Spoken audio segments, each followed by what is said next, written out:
anything you make or do, if it contributes to these factors, Google will help you with SEO. So the experts who run Google's search division, they have guidelines for creating helpful content. Content should be helpful to people. So they're trying to get their algorithm to actually understand what's helpful and what isn't, which is a very big job if you think about it. This is the whole world of information. So there's 4 factors that they talk about now. Your website should demonstrate EEAT: experience, expertise, authority, and trust.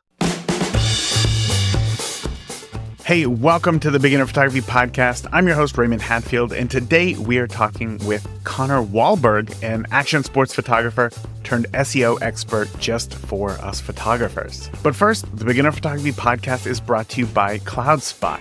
Impress your clients with a beautiful gallery that is easy to view, share, and download literally on any device. Control image size, add a watermark, and even download limits. You can grab your free forever account over at deliverphotos.com and only upgrade when you are ready.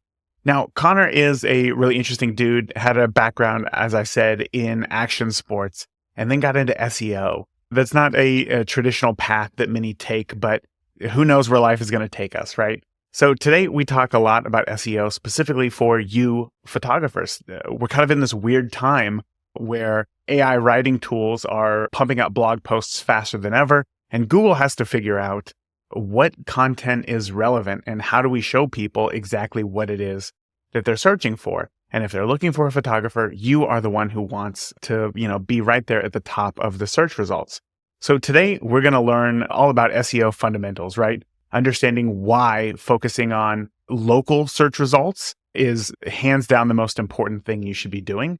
But we're going to talk about how to set up a Google My Business listing. It's absolutely free, and it's going to help you boost that visibility in those local search results and also be able to collect reviews. And then also we're going to talk a lot about creating content because, as I said, in this new era of AI-generated text and blogs, how do we make sure that we are still getting in front of the people looking for us? So Connor's going to talk a lot about the importance of creating meaningful and experience-based content rather than just relying on AI. There's a lot in this one. If you grab a notebook and a pen, I think that you're smart for that. So with that, let's go ahead and get on into today's interview with Connor Walberg. Connor, my first question for you is, when did you know that photography was going to play an important role in your life? Oh, this is a great question. So I would say that I could go way back to when I was a little kid and I had this really, really low quality point and shoot film camera that I found in our house. And I was taking pictures of my stuffed animals and getting those I was there too. Yeah. processed. And I was setting them up like a studio. But then I would say I didn't have a whole lot of interest. I wasn't driven to be a photographer until roughly my senior year of high school. And my friends and I were hitting some big bike jumps that we'd built and we dug them out. And I was using one of the early digital cameras. It had probably say it was a 2-second shutter lag, maybe a 3-second shutter lag from when I hit the button. And we're only in the air off these jumps for a half a second. So I would track them perfectly and time it out. And I was getting the shot. It was lined up. Obviously there's a whole lot more to photography than just the timing of getting the person in midair.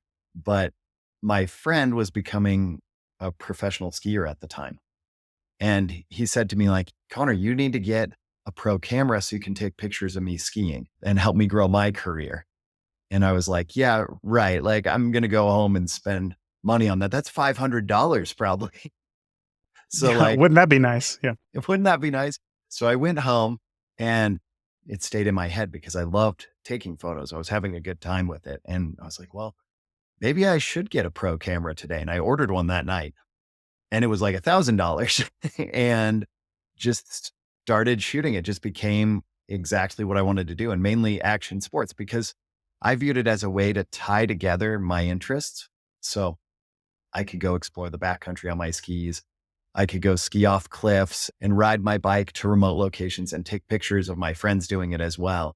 And that way I could combine my passions with just together, all my passions, photography plus all the tech that comes with photography, because I've always been tech obsessed, but it just kind of brought it all together. I remember one of my first digital cameras. It was similar. Every time you'd press the shutter button, it'd be like a 2 or 3 second delay. And I remember we got it right before the 4th of July. So like I didn't understand the shutter lag at all. But I was so excited to finally be able to like capture photos of fireworks, right, digitally so that I could then put them on a computer. I didn't get a single photo of a firework that year because of that lag. And it's Yep. like the worst feeling in the entire world. So totally get that. Congratulations to you for actually figuring out that timing and getting everything in the air. It was amazing. That's when I knew I had a skill. Yeah. So tell me how that progressed. Did you go to school for photography? Like when did you know that it was going to be bigger than just I'm going to take a few photos of my friends? So I took a year off after high school. And I was like, I'll take a year off and then decide if I want to go to college or where I want to go to college. And during that year, I just skied like crazy and shot photos every single day, all day. I would carry my camera with and shoot everything. Everything I saw, I was probably knocking out 500 pictures a day and just always shooting. So it kind of took off just because I was so passionate about it and interested. And I wasn't like necessarily landing clients or selling anything yet, but I had this vision that I would start submitting to magazines and they would publish my images. And then a friend of my mom's had a house she was listing to sell. So I went and shot photos for her. And that kind of got me into real estate photography as well. But I almost feel like it just was like meant to be at that time in my life. So after that year off, I moved from where I was living to Vail. It was like a half hour away, which is a ski resort here in Colorado. And I lived there and I'm surrounded by professional skiers and all I want to do is ski and shoot photos. So it just worked together perfectly. When you got into photography, like as you said, like the first point and shoot, it's not that great. Film camera, it's not that great. What was the learning curve of photography for you? Because that's a big part of it. If you want to start taking professional quality photos, you got to know how to use the camera. But you also said that you're pretty technically minded. So was learning photography difficult for you, or was there anything specifically that you struggled with? I feel like at that point in time, because I ended up being a bellman for a little bit just to make ends meet while I was doing this. But at that point in time, it was really just having fun with my camera. And I wasn't putting pressure on trying to get things perfect. And with action sports, that can be tough because you have athletes there that are essentially putting their life on the line. Like my friend would maybe be doing a backflip off of a 40-foot cliff. And it's like, well, I don't want to miss the shot. And occasionally I would miss the shot. And he'd be like, no. So like there's that pressure. But really, I just kind of started figuring it out. I was reading blogs online and different articles. And the advantage of learning with digital gear, like I was saying, shooting 500 shots a day or 1,000 shots a day, I was just constantly experimenting. And I really loved experimenting with strobes. So I had several like SB 800 and 600 strobes for my Nikon, and I was running them all wirelessly and I was shooting all the time. In my parents' basement, I remember setting up a shot where I had flashes set up and I had the camera set up and I did 12 exposures of me in different parts of the room, like laying on the couch and all this stuff. And I merged it into one photo of me just all over the room. And it was just fun for me to just experiment with that. So there wasn't a lot of pressure because I wasn't necessarily taking on a lot of clients at this point. So I had an advantage in that I just got to have fun with it.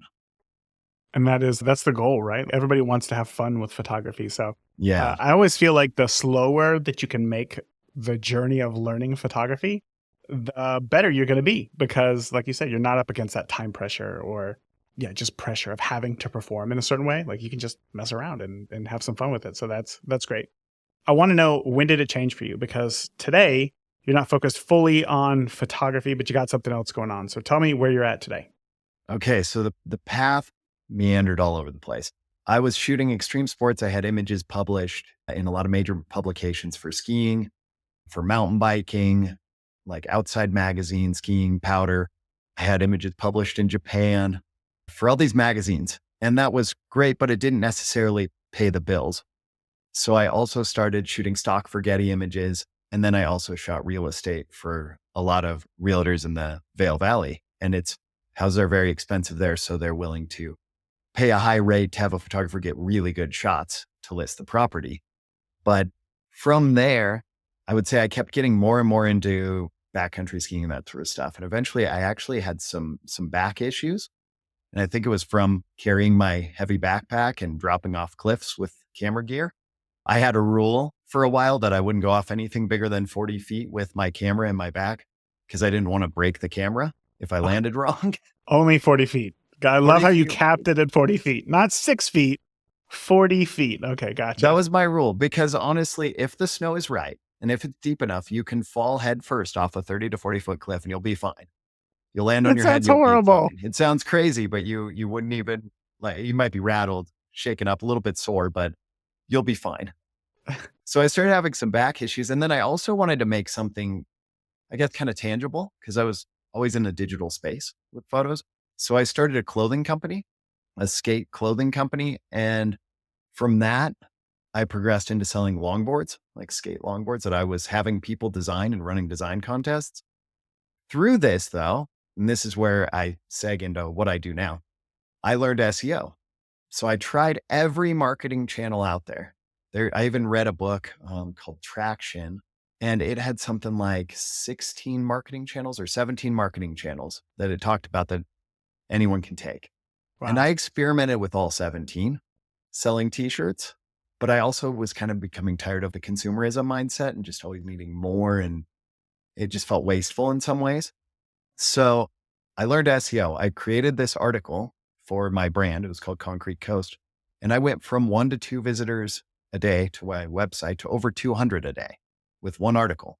Wow. And yeah, which was a significant jump. And people were actually ordering some stuff after I did this article because it was on point for my brand. So I quickly saw the power of SEO and how it can work when you're not working. It can bring, once you get it set up right, you get it dialed. You're not paying money on it like ads to run it. And it's just bringing customers at that point your way. So I started my own SEO company called Single Track. And I started working with a lot of different companies in all kinds of areas. My biggest client was actually a company that printed t-shirts for me for my t-shirt brand. Full circle. Full circle. That's awesome. But today we're talking specifically, obviously, to photographers. You educate photographers. You were a photographer. Like you have this knowledge, right? So I'm excited about this because I don't even know how to describe this, but I feel like we're entering a post social media era, which I know sounds weird, but social media has changed so much from what it was before to what it is now that it almost doesn't feel like it's the same thing that it once was. People are, once again, not only leaving their blogs to go to social media, but now people are leaving social media to go back to blogging so that they can share stuff and kind of do it on their own terms. And for a lot of new photographers, that's exciting because now we know that it's possible to put out exactly what it is that we want and possibly get some traction without having to deal with the quote unquote algorithms of social media. But SEO is also one of those things that's like kind of ever changing. So I want to kind of preface this by saying like, this is 2024, right? And all the things that we're going to be talking about today might not work in 10 years, but like today it's working. And these are things that we can be doing. Is that fair to say? Yeah, absolutely. I mean, things are always changing. The core of SEO, the core principle behind it should stay the same. Perfect. There may be a number of people listening have no idea what SEO is, right? Can you give me a brief overview of what is SEO? Why is it important for us photographers? Okay, so SEO is search engine optimization, which is a very technical way of saying it's that you're getting your content found online. You're getting your website found through places like Google, Bing, Yahoo, DuckDuckGo, whatever's out there. But it's setting our site up right so that people find us. So for photographers, we have a really strong advantage when it comes to SEO. There's different types of SEO. There's like national SEO or worldwide SEO, and then there's local SEO. Let's say you wanted to release a brand new electric car. You're selling it to the whole world or the whole country, whatever. That's national SEO. You're competing with every electric car company and everybody talking about electric cars in the country or the world. With local SEO, Google is pinning us against other photographers that serve the same niche as we do.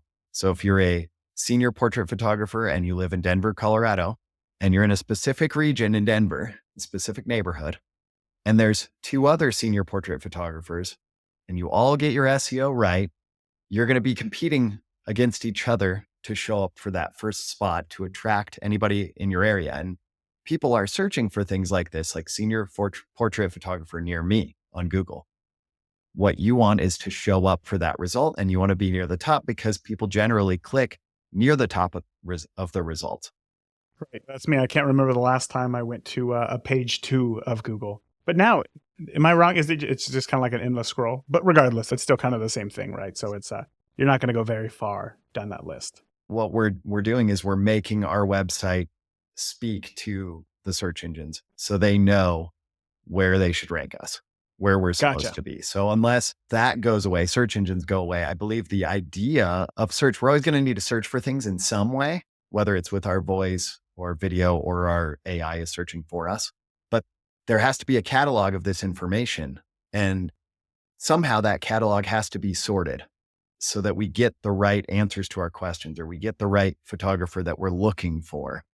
Because at the end of the day, if Google stops giving the best possible results to people, people will stop going to Google. So they're incentivized to give the best results. They have to, because that's why people are searching there, because they need to find an answer to their question. If the result doesn't match what they're looking for, and that keeps happening. And we are very quick. I think people are very quick to just flip on tech or flip on brands and companies. It's like one strike, two strikes, like I'm done with that. Yeah, no kidding. You know, it's funny. I don't know. Like, I'm not like really into video games or anything, but when the Xbox One came out, I don't even know what Xbox we're up to now, but when the Xbox One came out, if you searched Google for Xbox One, it would show you images of like the newest Xbox that came out. But if you searched Bing, the Microsoft owned company, which also owns Xbox, if you search Xbox One, it would show you photos of the first Xbox. So clearly there was a disconnect there in what people were searching for and what they were given. And I think very, very quickly was abandoned by a lot of people. So I'm right there with you. So with those listening, we're new photographers, we're beginners. Maybe we've only spent time on social media. We haven't even explored a website. Everybody says, if you want to get your name out there, got to be on Instagram, got to be on Facebook, got to be on TikTok, whatever it is. For those who maybe either have privacy concerns or whatever their issue is with social media, and they do want to start focusing on a website and creating a blog, where should we start? I know that you created a little list of things that new photographers need to know about SEO. Where do we start? Yeah. So the very first thing that I would set up if you're doing this is Google My Business. And what Google My Business... Even before a website? Okay. So you don't have a website yet. Okay. Okay. Gotcha. Yeah, so I would go ahead and make a website because you need to have a portfolio. Once you have a nice looking website and everything, I think Google My Business is probably going to be your most powerful point with regards to getting your SEO started. And it also provides a place where clients can review you, where you can share photos as well. But Google My Business is indexed with the maps on Google. So if you search Google Maps, or even if you type in a search, usually the first results, which it's kind of changing right now, but Google's going through a very turbulent time this last month and a half as they're updating a lot. But you'll see the map and then you see the photographers that are near you. That's Google My Business. That's the thing you need to have set up to rank for that. Gotcha. Is there anything else that we need to know about Google My Business, or are we ready for what is the next tip? Okay. So for Google My Business, there's actually two tips here. First, dial in your description, because this will contain keywords that will help Google better understand what you do and where you're based. So the description gives you, I think it's 750 characters that you can write about your business. I would recommend filling it out, make it interesting and enticing, because think if this is somebody's first impression of you, they want to be enticed to work with you. And you want to attract the right clients your way, the people who you want to work with as well.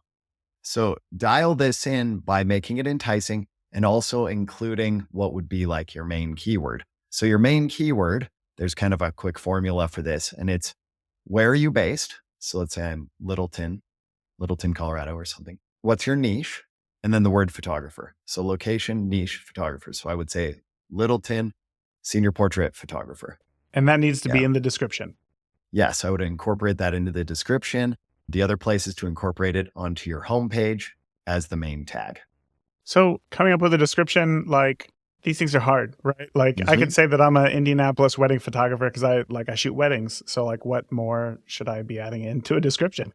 So one way to do this would be to jump into AI, like ChatGPT, something like that, and type in a prompt just asking it to create a description that is no longer than 750 characters, hits on these main points about your business.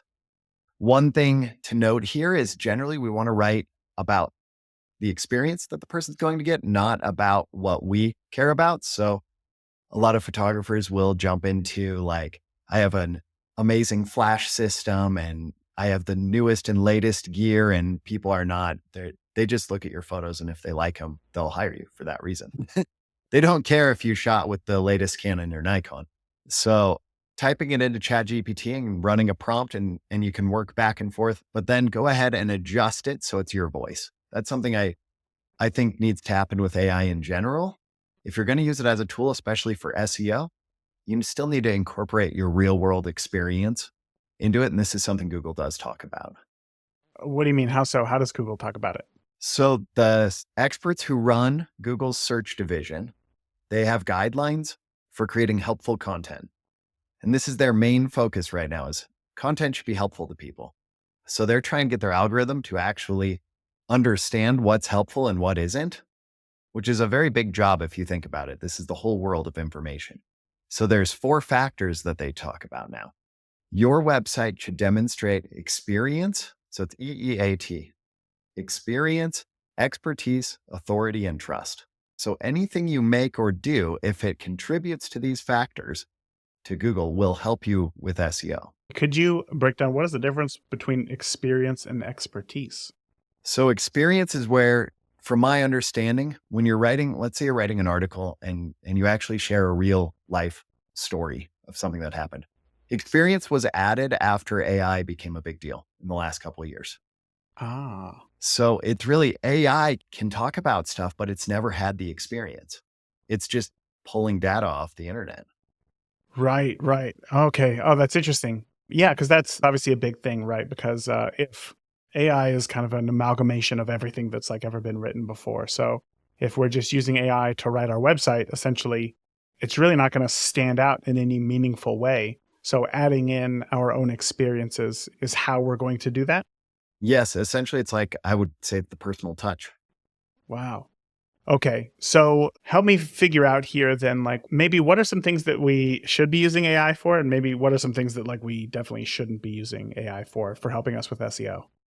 So it really depends on your strengths as a writer. If you're not a very competent writer or you just don't like writing, That's me. Yeah. No, like hate it. there's nothing wrong with that. You can jump into ChatGPT or whatever tool is available at this time and have it write the article that you want. Generally, I would recommend having it write an outline and then writing it yourself because it's going to sound like your voice. Ah, But if ChatGPT writes an article for you, don't just take that and immediately just dump it on your website. This is what people are doing. Anytime I think of marketing and efforts people are taking to improve something or beat the competition, if it's low lying fruit and it's super fast and easy, it's probably not going to work because everybody's doing it.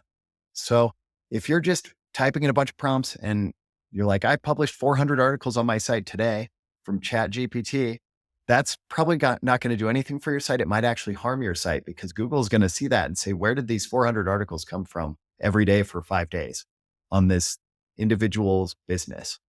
And that it's makes going to, sense. yeah, it's going to know that that's not real. So what I'd rather see would be to write a meaningful article that actually helps your client, gives them information they would like to know, not just fluff, and talk about it from experience. So as you're writing through the article, you have your own experiences to apply to it. Maybe you can tell a story from a recent shoot you did. This is something Mhm. AI is not going to be able to do at this Right. point. That's really interesting to think about. Okay, I want to ask because while there is a percentage of listeners who will eventually use photography like as a business, there's also a number of people who use it like just as a hobby, right? So, how can SEO be helpful for just like hobby photographers? Is it helpful for them? Generally, it's going to be more for the business side. Because if you're not looking to land other clients, if you're just doing it for fun, then I don't see a gain from getting more exposure unless that's just what you want, is you just want more people to see what you do. Mm. In which case you're going to be taking a different approach because you're not trying to land a local client. You're just trying to show off what you do. So it's almost like the difference between being an influencer versus being, if you were going that path. Okay. So like influencer and like a business owner, like two different things like that. Let's I move on. might have messed it all up with my direction of the influencer, but my whole point is, I guess, an entertainer rather than an influencer. If you're a hobbyist and you're not going to really gain anything from SEO unless you're just trying to get more people to see your work. Okay. I gotcha. What's next? So we got our website, right? We kind of came up with a description for our website. We created a Google My Business listing. Google My Business is going to help us stay local. Is that right? Yes. So that's Okay. going to help us show up for local searches. And something about Google My Business is we can either submit our home address and have it show up in the listings, or our studio address, whatever we have. But Mhm. if we don't want to do that, we don't have to. Generally, Google My Business can rank you a little higher if you have a physical location, which is unfortunate because most photographers are going on location. But there's no issue if you don't want to list your location. You can now select an area on the map that you serve. So Oh, you can say, I serve this suburb and this suburb. And now you're only competing with the photographers in those suburbs. And you might show up out of that area a little bit, but generally that's where you're going to show up in results for. gotcha. Okay. So what's next after we get a Google My Business listing set up? Okay. So you have this set up, request reviews with any clients that you had in the past. This will help with that trust factor for Google and the authority factor and the expertise. Honestly, all of those, I believe it helps with, because when we get reviews, we show people that we deliver results. We show Google that we deliver results. We also show Google that we're in business and we're actually working still. Because if you think about the internet, there's probably a lot of sites and photographer sites that are just sitting there for photographers that just kind of keep paying the bills to run the site, but they're not really doing it right now. So Google doesn't want to put those guys at the top of the ranks because it doesn't really make sense to. So we want to show them that we're current, and we want to show our customers that they can trust us as well. Our potential clients, I mean. So by getting reviews will help us rank higher in Google just because it shows activity? It shows activity and it lets Google trust us a little more. Oh. Every little tiny bit that we can say, because you might ask, like, yeah, couldn't we just ask all our friends to leave reviews? Which that's possible, right? It's But possible. but generally, they look at every little factor as an additional factor of trust or authority. Okay. Do you have any tips for getting reviews? Because I know that this can be a scary thing for new photographers. What about like people like yourself? You know, when you were doing action sports, are you reaching out to like the athlete, the person participating, or is it like a larger organization? So for action sports photography, I wouldn't generally be focused on the SEO, local SEO, because I was shooting for kind of national clients and magazines and that sort of stuff. So it's not the best avenue. But let's say you do shoot newborn photography or weddings or senior portraits, anything where you are on location and it's generally a location near you is where Google My Business is going to work best. Everything Gotcha. other than that is where you need to focus on your website to get it to rank for key terms, because it's not going to show up in the map. Mm. Does that segue us into step 4? Is it key terms? Is that what it is? Did I guess it right? That's one of the step 4. Step 4 would be picking your main focus niche for your website. So yes, key terms. So like we talked about, location, niche, photographer. This is a big one because most photographers, you go to their site, especially when they're starting out, and they have 16 portfolios, all showcasing different styles and skills. They might even have one of their pet in their backyard.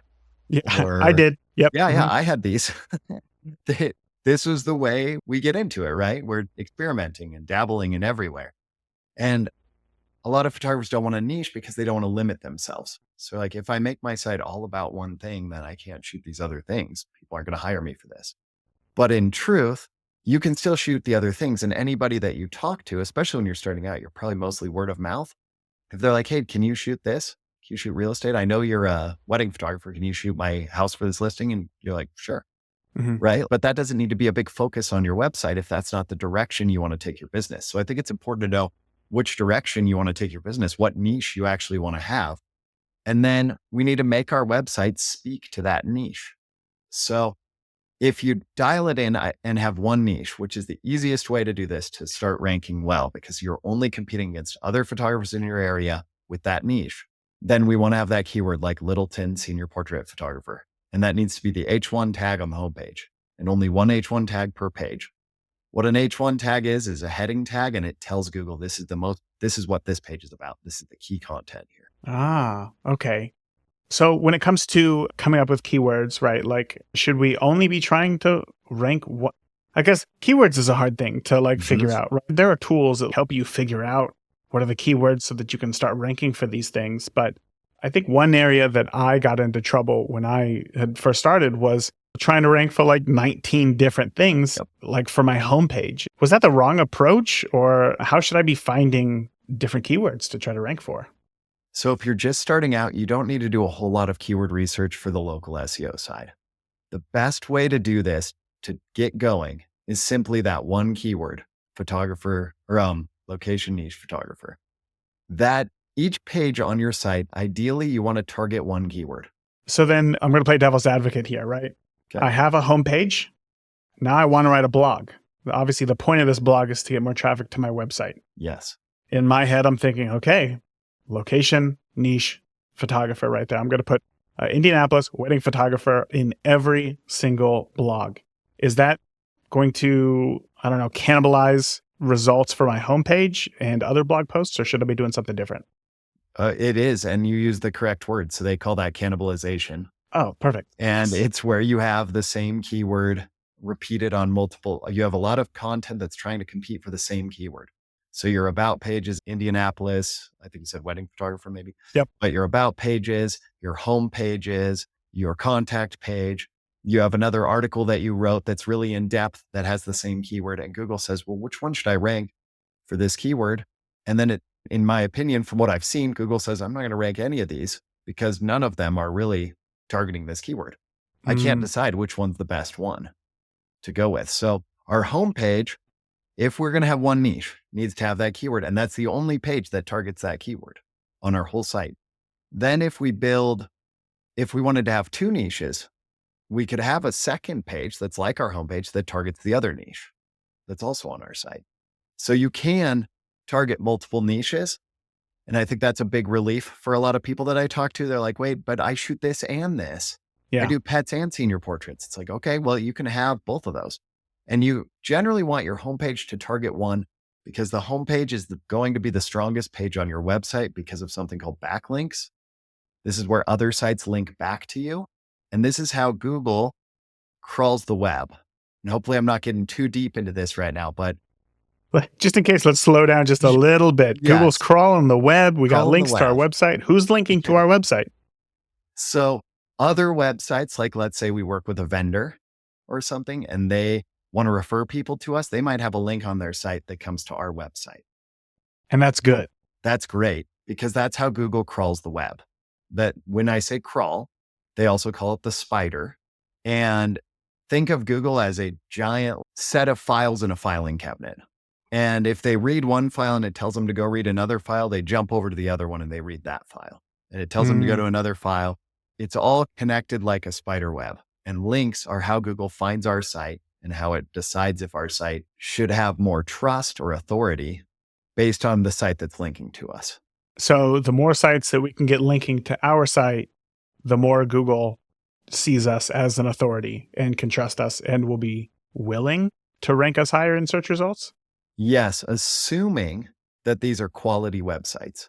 So people will try to game the system and they'll go and they'll buy links so definitely never buy links. Get real links. So I view links as something actually somebody would want to click. So if you get a link from a website where somebody wants to click to go to your site because they're like, you are what they're looking for based on what they're reading on that site, that's a great link.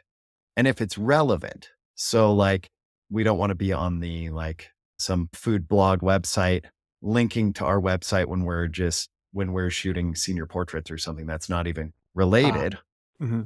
And Google connects the dots here. So if the other site is a vendor and they're related to maybe a location venue for a wedding photographer and they link back to you, it sees that this is a wedding location and you are a wedding photographer, and Google connects those dots. Then can we do the reverse of that? Will it help us to link out to other vendors to start building those links? We can, but it generally, we want links to come to us, but we don't necessarily want them to go out to the other. Ah, dang. It one-sided is better Uh-huh. because it's like, hey, this site's awesome. I view it like a giant popularity contest. It's like, hey, this guy's awesome. But if it's a bunch of people together in a room and they all raise their hands and say they're all awesome, then it's kind of like, well, which one's the Nobody's awesome one? awesome. Right. Who's Right. awesome? Okay.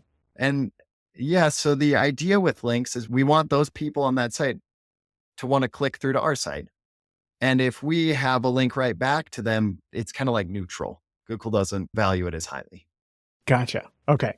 So we got the website up. We got the Google My Business listing set up. We got some reviews coming in, and we picked our main niche. What's next? Okay, so this was going to be links was the next one. So Oh, it's perfect. I already got it. outreaching related businesses, vendors, family that has a actual connection. So relevance is what I was talking about earlier, to grow links on our site. And one way we can do this is by offering to guest post on their website.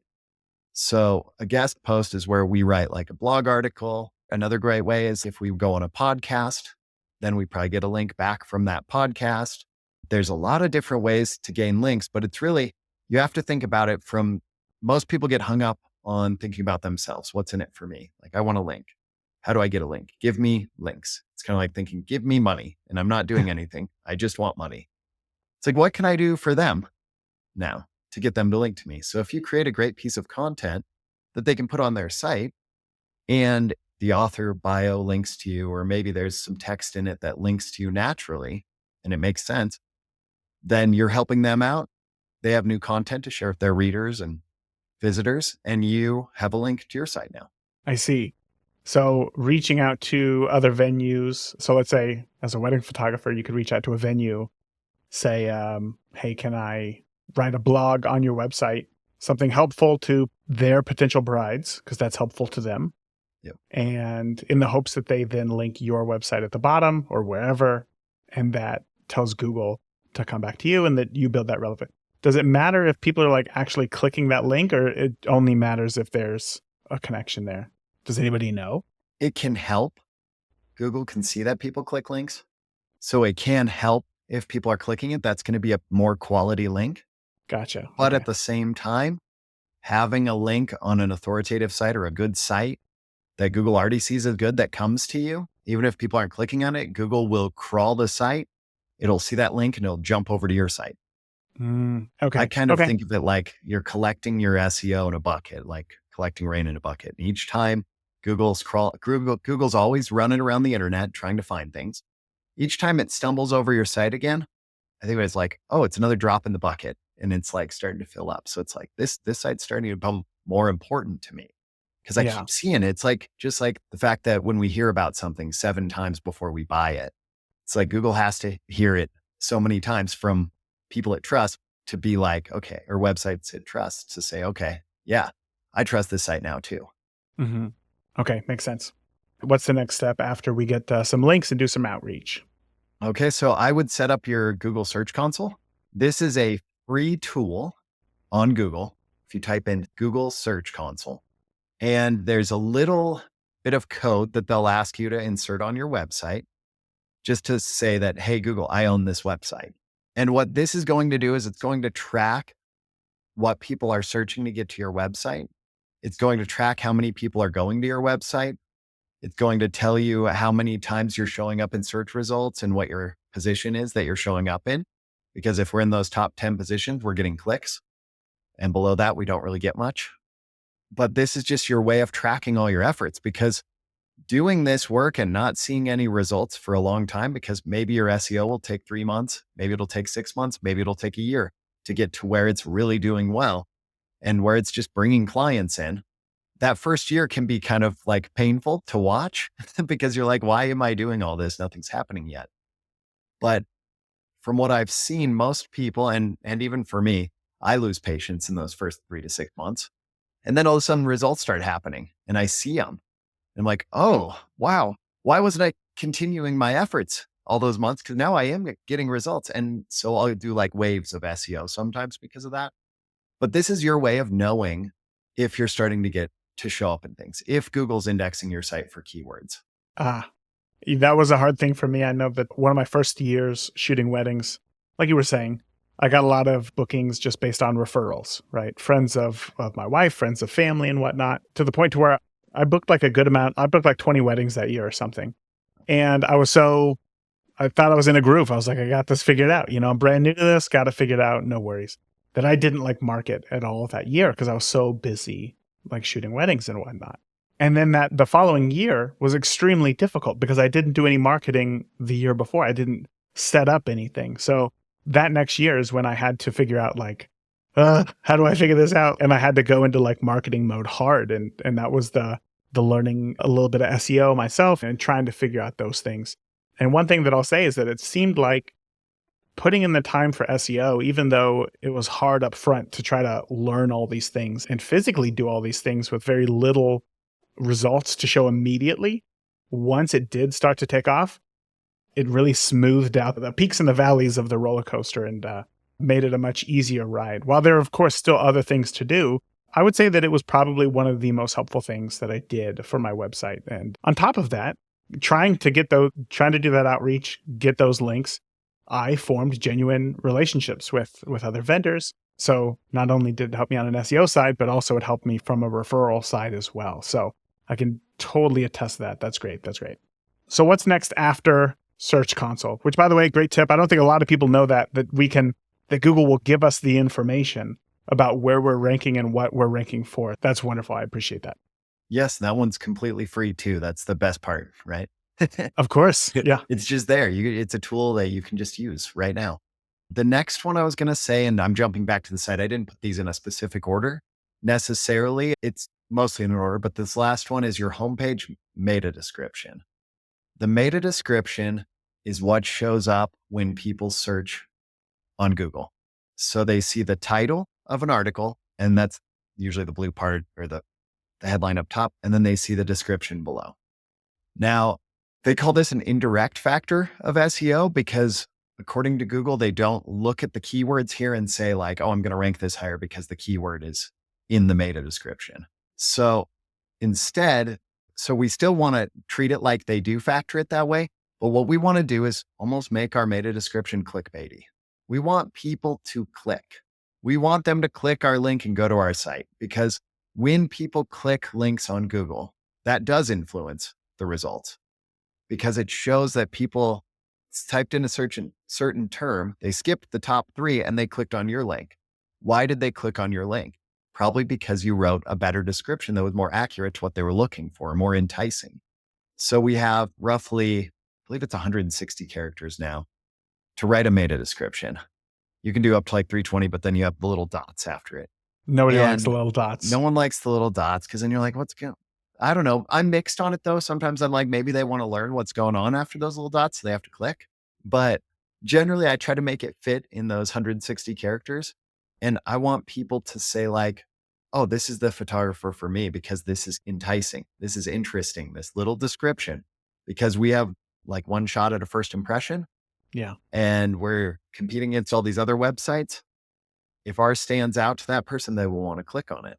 Do you have a formula for what our meta description should include if it's not necessarily our description? Not necessarily a formula because I don't want to say like have a call to action, like learn more or something. But I would say, so I talked about the keywords and it's an indirect factor of SEO. But if you incorporate the keyword that you want to rank for right in the title and also in the description, Google bolds those if that's the keyword somebody types in. So whenever we type in a text, you can do this on any search on Google. When you type in the text, the search results, any results in the headline or in the title or the meta description that have that text that we typed in is going to instantly be bolded. People are more likely to click on bolded things. Huh. I don't think I've ever noticed that. I don't think I've ever specifically looked for that, but that's a great tip. Okay. So try to include things that people are searching for because it'll be bolded and then they'll be more apt to click on it. Okay. How many tips do we got left? I think those were all in there and just shuffled around. And then just the last one I wanted to say was just make your website. This is not an SEO tip. This is just a first impressions tip, right back to Mm-hmm. that first impression thing. Make it beautiful. Make it Mm. speak to what you do and your style and the results your clients get. And one kind of quick way to do that is through your images. And this goes right to our editing even. If we can edit our images in a way where they are cohesive, whether it's the similar tonality through all of them in a gallery or something like that, where it's connected, it looks that much more polished. It's like you consistently get, this is your style. You have a style, and people want to hire someone who has a style so they know what they're going to get, whether your site's a very bright website and your photos they're very high key, they're bright, beautiful photos, or maybe you have a more subtle color palette as part of your photography, or maybe it's very vibrant and punchy. Try and figure out a style for yourself. And this will set you apart from, honestly, like 95% of people who have websites, maybe more of photographers, like just having that little thing that you do, whether it's just a quick filter you drop in Lightroom or whatever it is that just makes your images more tonally connected. That could be a hard thing to figure out in and of itself. But Yes. like you said, I mean, it's like SEO, it's a long game. You got to get it figured out and you got to spend some time to get to that point. I got one question because I can already foresee either the emails or the messages that are going to be coming in. What about image descriptions? I've heard a lot about this. Should we be worried about this? Is this something that we don't need to worry about? Where do we stand on that? So are you referring to the alt text specifically? Yeah, Yes. alt text. That's the phrase that I was looking for. I somehow got cannibalized, but not this one right here. Well, some tools, I think Squarespace will call it image description. Other Oh, okay. sites say alt text. Other sites, there's like 3 or 4 that I keep hearing. So it'd be nice if they would make that all uniform. But the, the alt text is technically an accessibility tool. So if somebody's visiting your site and they're visually impaired, they can hover over the image and it's the text that'll show up and their screen reader will read that image to tell them what it is. So from the standpoint of, first off, we want to make our sites accessible and we want to make it so everybody can use them. So we want our images to have alt text. It's just they call it the best practices of SEO in general, but just having alt text on your images. We want the alt text to be different between images, and we want it to be accurate, describing what's going on in the image. Now, SEOs love to game this, and for a while, you could enter your keyword in several of your images on your homepage, and it would help you rank. Oh, And weird.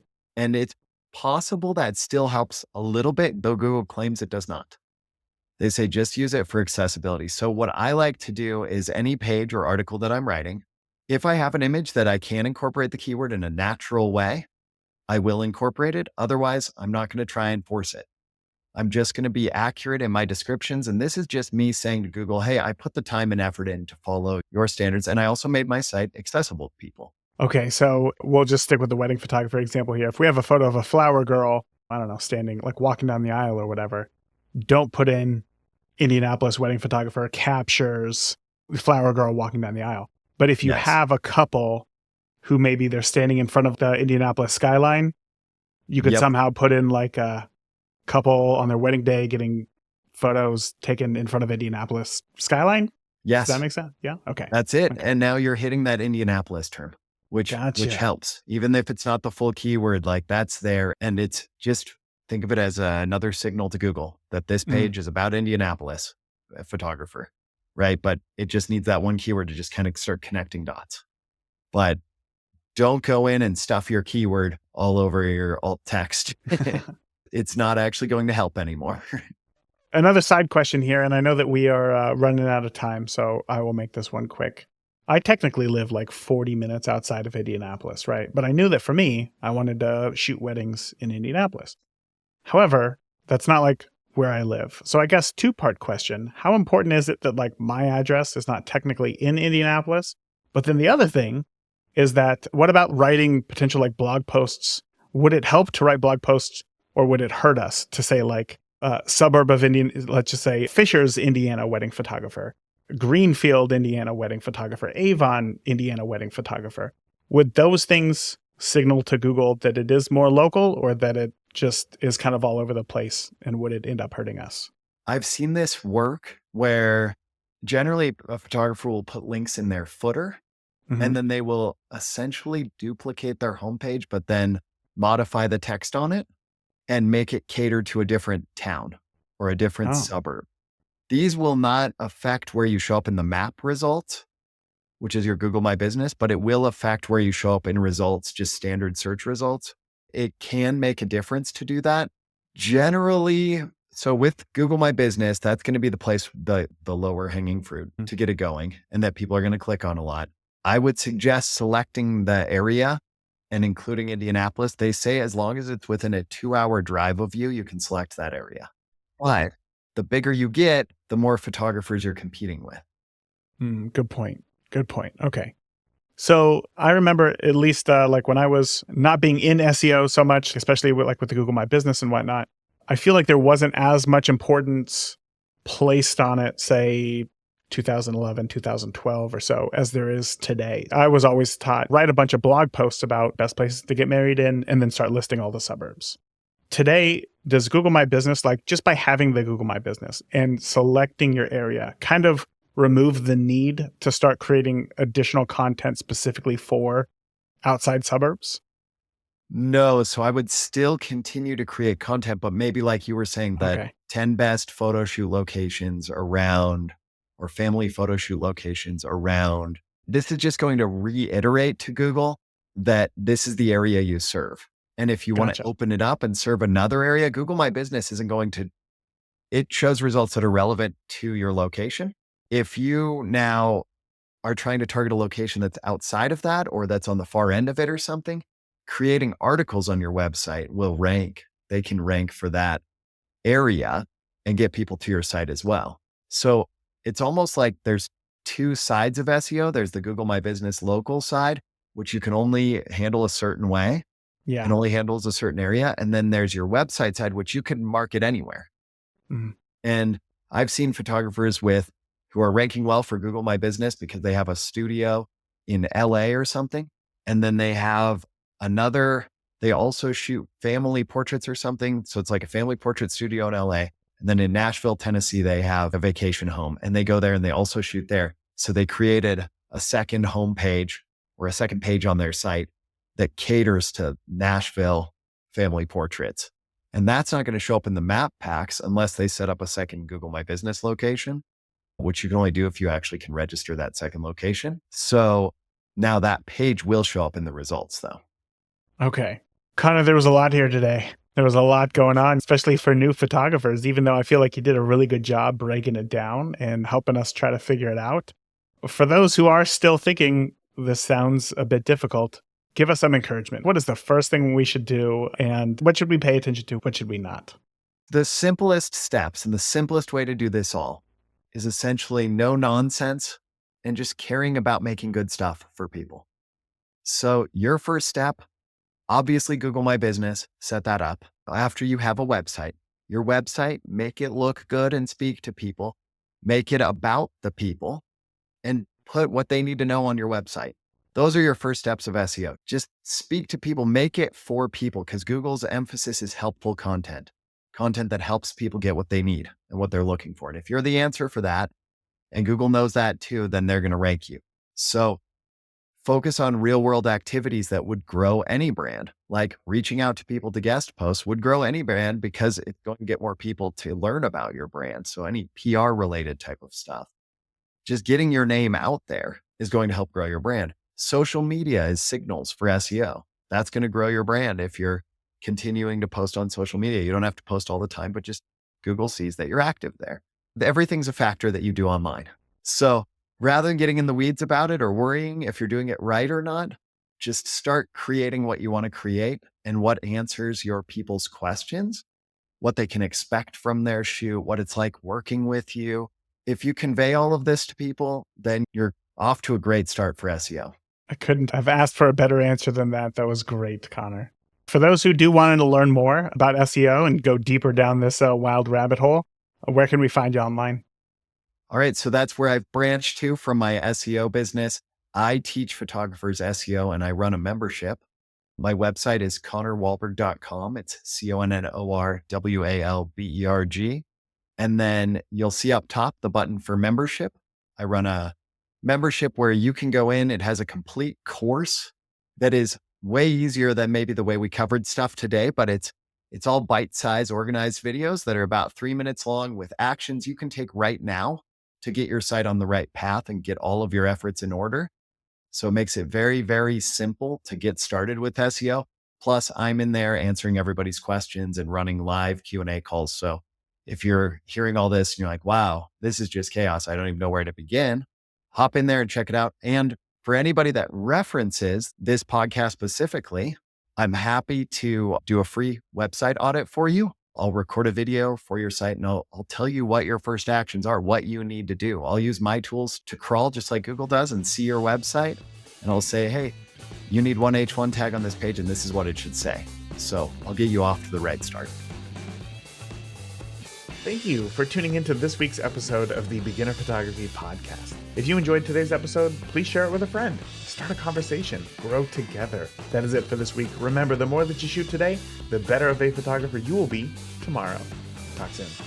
Thank you for listening to the Beginner Photography Podcast. Keep shooting, and we'll see you next week.